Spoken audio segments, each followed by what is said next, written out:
Hello, class 9 students. Hope you all are doing well. Stay home and stay safe. So guys, आज हम करने वाले हैं आपकी बी हाइव बुक की one of the most intriguing poem rain on the roof by Coates Kinney. Let's get started. So guys, from the very first stanza, Court Skinny says, when the humid shadows hover over all the starry spheres, and the melancholy darkness gently weeps in rainy tears. What a bliss to press the pillow of a cottage chamber bed and lie listening to the patter of the soft rain overhead. So basically, क्या class 9 students, pay attention. This is an incomplete poem. ये complete नहीं है. Actually in the original piece there are 5 stanzas, but आपकी beehive book में आपके लिए class 9th के लिए सिर्फ 3 स्टैंजास हैं. सो गाइज, फर्स्ट स्टैंजा आपको बताता है कि पोएट एक दिन की डिस्क्रिप्शन दे रहा होता है. एक टाइम है जब बहुत ज़्यादा बाहर रेनी वेदर है, ठीक है गाइस, एंड वो कहते हैं कोर्ट स्किनी सेज कि बाहर बहुत ज़्यादा बारिश हो रही थी एक दिन, एंड ही वॉज उनका जो एक एक्सपीरियंस रहा एक रेनी डे का, he is describing in the first stanza. तो वो कहते हैं दैट मैं बहुत ही कंफर्टेबली और बहुत ही रिलैक्सिंग मूड में अपने बेड पे लेटा हुआ हूँ, and there is a very soft pillow under my head. Then the poet states कि ऊपर जो है वेदर इतना ज़्यादा इतना ज़्यादा चार्मिंग है, इतना ज़्यादा चीयरफुल है, बिकॉज आपको भी पता है कि हम में से बहुत लोग ऐसे हैं जिनको रेन बहुत ज़्यादा अच्छी लगती है. And guys remember, rain is a natural phenomena, it's the melody of nature. Further the poet says कि जैसे वो एक प्रोसेस डिस्क्रिप्शन स्टार्ट कर देते हैं. फर्दर कोर्ट स्किनी सेज कहते हैं कि जो रेन ड्रॉप्स है they are like the gentle tears. जैसे कि आप लाइन पढ़ सकते हैं, gently weeps in rainy tears. वो कहते हैं कि बहुत ही डिलाइटफुल, बहुत ही हेवनली प्लेजर है ऐसे रेन को एंजॉय करना. सो गाइज, बेसिकली सीन ये था कि वो अपने बेड पे लेटे अपने कंफर्टेबल मूड में, एंड उनके ऊपर जो छत है, रूम की जो रूफ है, उसके ऊपर रेन ड्रॉप्स की पिटर पैटर साउंड आ रही है, and he is really enjoying that weather. He is really enjoying the raindrops. Further, he says that according to the imagination of the poet, so poet is imagining all this, and further he says that the raindrops are the tears, जैसे मैंने अभी आपको बताया. And then he says, and lie listening to the patter of the soft rain overhead. मतलब जो मेरे सिर के ऊपर जो मेरी छत है उस पर जो raindrops पिटर पैटर साउंड प्रोड्यूस कर रही है, he is really enjoying that. Guys, अब यहाँ पे आपको बात समझनी है. आपकी वेरी फर्स्ट लाइन में एक फ्रेज है ह्यूमिड शैडोज. इसका मतलब होता है the clouds, the sky is full of clouds which are further full of rain. आपने कभी देखा होगा जब बहुत ही ज़्यादा रेनी वेदर होता है तो जो क्लाउड्स होते हैं एकदम ब्लैक ग्रे कलर के हो जाते हैं, है ना, तो उनको हम ह्यूमिड शैडोज कहते हैं. The clouds which are full of rain. Next important phrase है स्टेरी स्फेयर्स. सर यहाँ पे एलिट्रेशन भी है. तो basically guys, starry spheres it refers to the sky which is filled with बहुत सारे many fold stars shining at night. तो basically अब आपको समझ आ गया होगा कि ये एक रात का सीन है, रात में बहुत बारिश हो रही है, and the poet is really enjoying that. तो बेसिकली स्टेरी स्फेयर्स का क्या मतलब हुआ, एक ऐसी रात जब clouds are full of the stars, stars ही स्टार है. बीच में एक लाइन आती है, what a bliss to press the pillow. So guys, जो ब्लिस है वो आप समझ लीजिए कि देखिए अब रेनी सीजन है, ठीक है, एंड व्हेन आपकी जो रूफ है, जो छत है, उस पर शार्स पड़ रहे हैं रेन के. तो जो पोएट है कोर्ट Kinney, he considers it a bliss.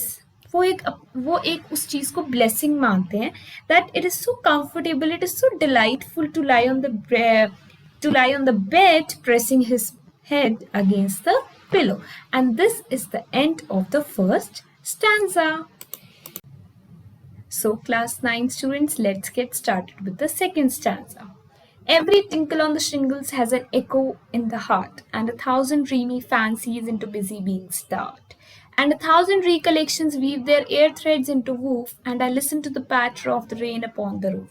So basically guys, अब आपको समझना है कि जो वो रेन ड्रॉप्स हैं जो रूफ पे पिटा पाटा साउंड प्रोड्यूस कर रही हैं, it has a very deep and immense impact on the poet's heart and mind. उसके दिल और दिमाग पे वो बहुत ज़्यादा impact करी है. कैसे कि आपको पता लगेगा 1000 recollections weave their air threads into woof. In lines का क्या मतलब है कि जैसे जैसे वो बारिश की बूंदों को सुन रहा है, वो रूफ पे पड़ रही हैं, उसको बहुत सारी अपनी चाइल्डहुड मेमोरीज याद आ जाती हैं. That is one of the most significant features of the poem. Further he says that his heart beats, उसकी दिल की धड़कनें रिस्पॉन्ड करती हैं बहुत अच्छे से एज वन और the other drops fall on the roof. फिर वो कहता है कि वैसे तो मैं बहुत बिजी रहता हूँ, बिकॉज आपको पता होता है कि पोएट्स और राइटर्स के माइंड हमेशा ऑक्यूपाइड रहते हैं with certain thought, certain feelings. कहते लेकिन जो उस दिन था जब बारिश हो रही थी, रात का टाइम था, तो मेरे दिमाग में कुछ नहीं चल रहा था. जो एक वो बिजी माइंड था वो पता नहीं कहाँ गया. मेरे दिमाग में मेरी चाइल्डहुड मेमोरीज जो थी वो रिवाइव कर गई थी. And there were innumerable memories, बहुत सारी मेमोरीज उसकी ऐसी पास थी जो चाइल्डहुड मेमोरीज है. आपको भी याद है, आप कभी कोई अपनी फोटो देखो या बाहर बैठे हो, बहुत अच्छा वेदर है, तो आपको इंस्टेंटली आपको इतनी अच्छी अच्छी अपनी चाइल्डहुड मेमोरीज याद आ जाती हैं. आगे देखते हैं कि what happens in the third stanza. So class 9 students, let's begin with the third stanza. So guys, जैसे मैंने आपको अभी fraction of seconds पहले बताया that a poet is remembering his all the childhood memories. उसमें से एक memory उसको बहुत ही distinctive लगी. That is the memory of his own mother. Now in memory comes my mother, and she used in years agone to regard the darling dreamers, or she left them till the dawn. Oh, I feel her fond look on me, as I listen to this refrain which is played upon the shingles by the patter of the rain. So students, अब जो poet को memory याद आई है अपनी मम्मा की, guys आपको एक बात याद रखनी, that is mother is no more, she is dead. तो जैसे वो अपने बेड पे लेटा होता है in is all leisurely heavenly and comfortable positions, उसको एकदम अपनी मम्मा की याद आती है, चाइल्डहुड मेमोरीज याद आती हैं.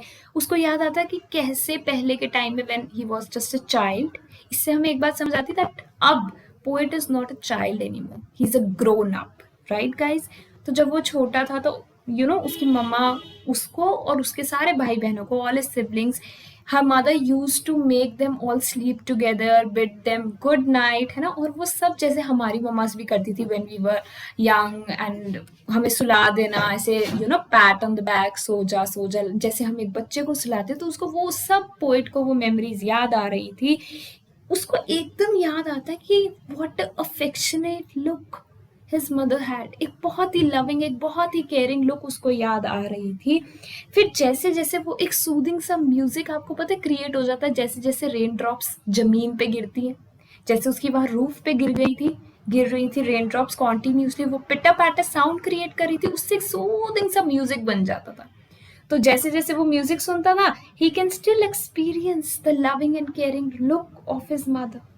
तो वो कहता है कि इनफैक्ट वो ये कहना चाहता था द रेनी नाइट, वो जो एक रात थी जब बारिश हो रही थी, he was reminded of all the memories and one of the most beautiful memory was of his mother.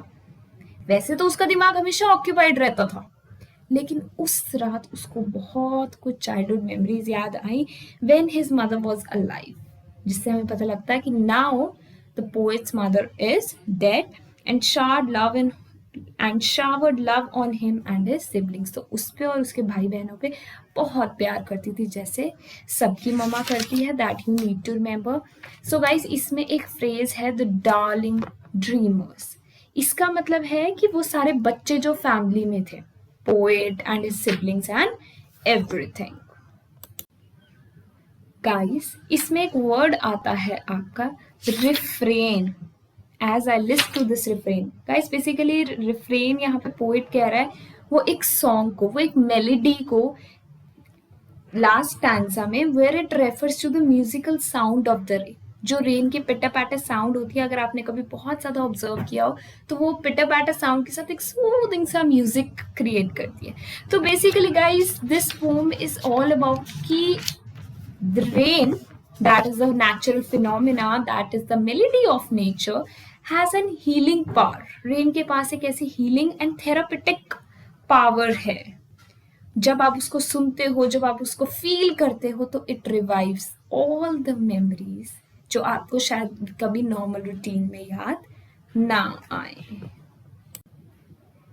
So class 9 students, this is the termination of your poem.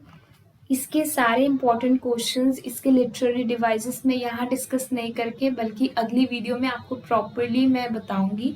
तो प्लीज़ आप मेरी next वीडियो ज़रूर देखना जिसमें आपको इस particular poem के सारे important phrases जो हैं जो बहुत ही important होते हैं आपसे पेपर में पूछे जाते हैं many a times, almost हर बार ही आ जाते हैं.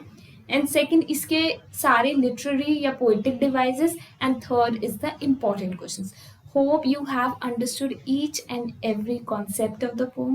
Thank you. Bye bye. Stay home. Stay safe.